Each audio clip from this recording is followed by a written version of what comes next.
And it's just been a long journey. It's been a very, very long journey. And when I look back on it,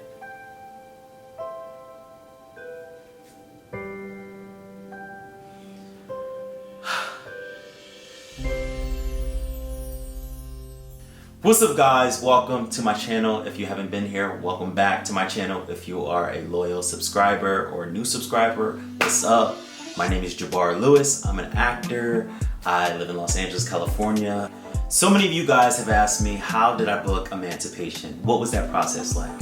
And I'll just show you how. I've been living in Los Angeles since 2014. I was 17 years old, fresh out of high school, and I just always knew I wanted to be an actor. Did I know how long it would take me to get here? No. But I kept on persevering, and what better way to just show you the actual tape that got me the role. Let's get into it.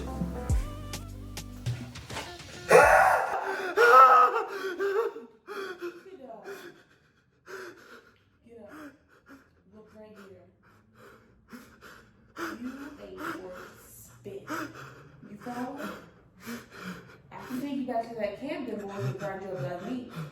But you tell me where them other boys are, and I'll let you go. You ain't worth chasing anyway. Swamp. Don't be cute with me. I'm giving you a chance. Lincoln's army. Down Baton Rouge. Boys heading south and west. All right. Go on then. Give Holy my regards.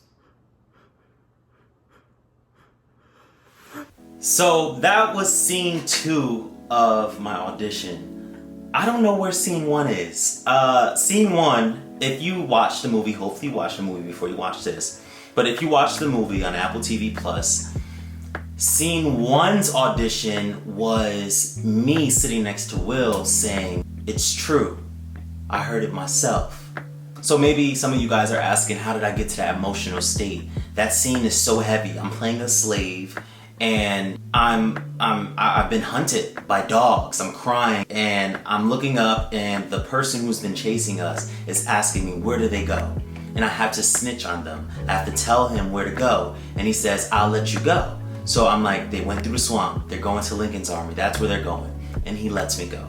If you watch the film, you know what happens next. I won't spoil it just in case you haven't, but go watch it. So in order to get to that emotional state, I remember having to just do my emotional recalling. And what I mean by emotional recalling is thinking about something that really triggers that emotion for me. And for me, there's a few ways. That time, I think I vividly remember me using, sorry grandparents. My grandparents are so true and dear to my heart, and I have killed them off so many times just to get me to the emotional state that I often go to for auditions that have that weight to it. Sometimes just the mood that I'm in, it doesn't require a lot. It's so many things that I often jot down in my notes, or I will often save videos that I see on Instagram or TikTok, and I'm like, this really gets me emotional. And I often put my AirPods in for different songs. Some songs really get me there.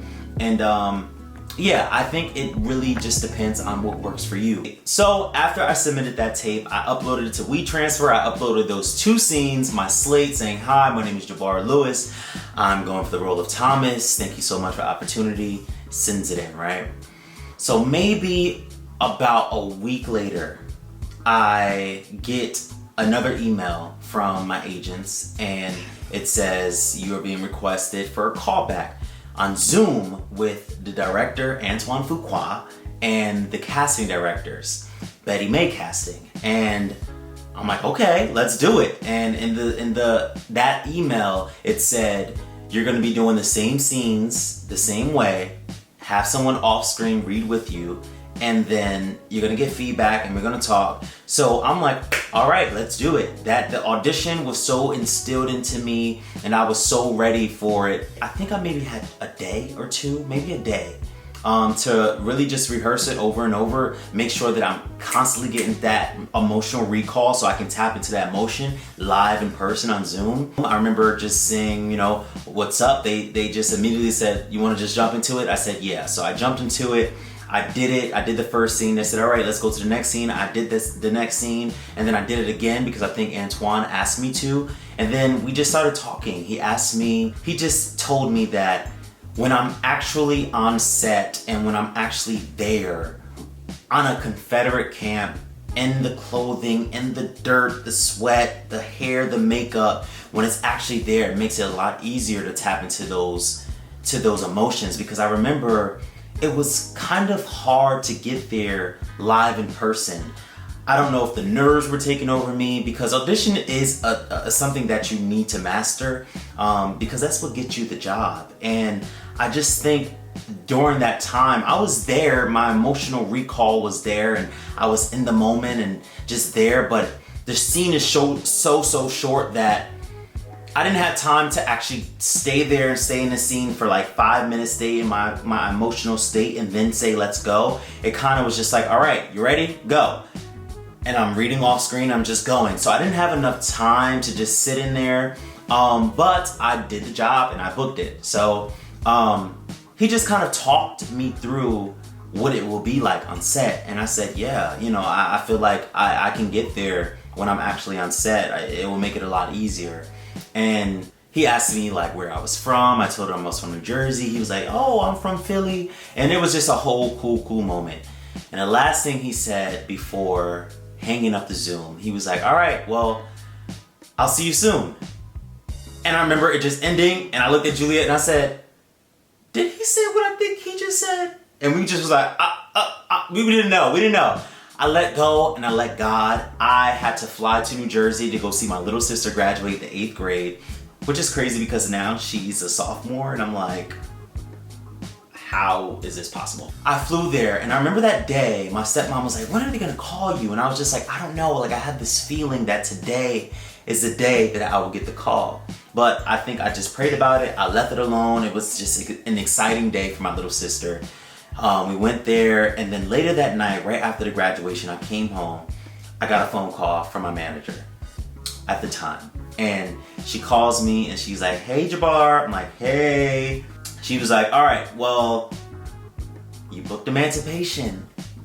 Whoa, first off, it wasn't even called Emancipation. It was called Sacred Motivation. That was the original title. That is what's on my memo, my deal, that, you know, I signed a contract on. Every time I book something, I'm with family, which I think is a good love charm. When I booked the Terminal List. So let's go back. Let's actually go back. So the Terminal List is a co-star role that I did back in July that came out. It's on Amazon Prime, and it stars Chris Pratt. A really amazing show. I suggest you guys to go watch that entire series. But that was the first thing that I booked on TV. And Antoine Fuqua actually directed the episode that I booked. And it was a small 2-liner co-star role. And nothing is small, because this is why I say that. Nothing is small, because that same role, same casting directors who booked me in Emancipation, Sacred Motivation, and the same director. I had 2 lines. I don't even think I met Antoine that day. If so, I probably shook his hand and that was it. I just remember getting there on time, on set. I remember being so kind to the PAs, to everybody in between, and showing up to set just ready. I looked great. I had this nice jumpsuit on, and I just listened and I did my job. And I remember talking to Chris Pratt and him just asking me like where I'm from, how long I've been doing this, keep going, I feel something special. It was just an amazing moment. I say that to say 3 months later after I filmed that, here comes the same creative team being like, so this is the email that I received back after I filmed the Terminal List. This is from my agents, they sent me this. We just got the below from casting. It's so rare to receive feedback after shooting, so this is a huge compliment. Amazing job. We just got the most glowing feedback with Jabbar from Chris Pratt and Dave and Antoine Fuqua, and frankly, the whole creative team. They were so impressed with him and think he has a very bright future. Left it at that, right? It felt good to get that compliment, but I say there's no small roles because that was technically a small co-star role, right? I just came in there, I did my job, pushed the story forward, that was it. Who knew 3 months later I would get this audition and Antoine would love me so much to think of me for a movie this big budget $170 million movie starring Will Smith. He would think of me. He's like, oh, that kid has something. And he thought of me. So I say that to say no role is small. It's actually pretty big. Count your blessings, count your bookings, everything that you do, no matter how big, how small, if you're in the background, be kind, show up on time, be kind to everyone on set, the PAs, the set coordinators, the sound people, get to know everybody, learn other people's jobs, be interested in other people besides yourself on set. I say that to say I booked Emancipation. I really want to emphasize how long it took me to book something this big, this huge magnitude, right? I lived in Los Angeles, like I said, when I was 17 years old. I moved here in 2014. I can't even count. Let's just say over 500 plus auditions, right? Before I got Emancipation. And I didn't have anyone on the inside. I didn't have any type of nepotism. I didn't have to do anything weird to get the role. I just believed that it was my time. For years, I've watched my peers book things, and I've always questioned, when am I gonna book something? When is it gonna be my turn to shine and show my talent on such a big level? And it made me question God. It made me question my faith. And baby, that was the hardest time of my life, when I stopped believing that God was even real, when I was questioning His existence in my life. I went through the most depressing time. I had no money. I was depressed. I wasn't getting auditions. And if I was getting auditions, I wasn't booking them. I was dropped by my managers at the time. I just knew that I had a lot of inner work to do before I got to that moment. I truly believe that God allowed me to go through so much rejection, so many no's, so many different agencies, so many people talking about me, and so much gossip and so much trials and tribulations throughout the years, because He was seeing if I can endure. I had to go through the no's, I had to go through the rejection, I had to go through the agents and managers, I had to go through the classes, I had to go through behind the scenes and working PA jobs. I had to go make ends meet by working jobs and just trying to build something, because I now have a foundation. I now have something that is solid and concrete, and I don't take it for granted. I was a valet on the same lot that I now get valeted on. I drive up to the same spot that I used to work at. That's God. But I'm trying to have a career that sustains. I'm trying to be here in the next 25 years saying, wow, I've endured just about everything, and nothing can break me, nothing can shock me. I look for the trials and tribulations because I know that I can get through it. I know that on the other side is the success. And it just took me so long to get to a point in my career that so many people have been congratulating me and saying how they've watched my journey and they love to see me win, and they don't know half of the battle They just know that I was working towards these moments. They knew that I wanted to act and I wanted to be on TV. But they didn't know the nuance of it. They didn't know how broke I was. They didn't know even when I was booking, I was losing money. And it's just been a long journey. It's been a very, very long journey. And when I look back on it,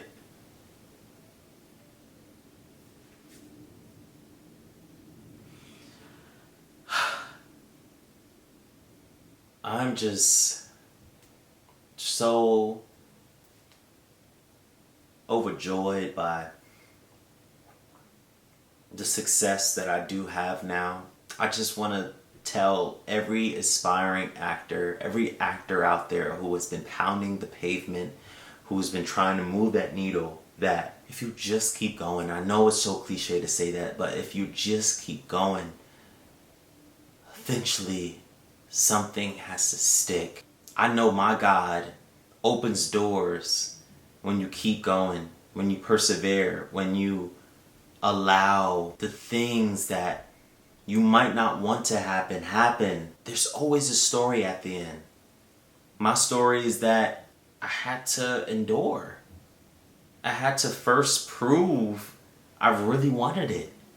If this is my dream, if this is something that I've seen myself doing, I wanted to sustain it and get to this point. I had to prove it.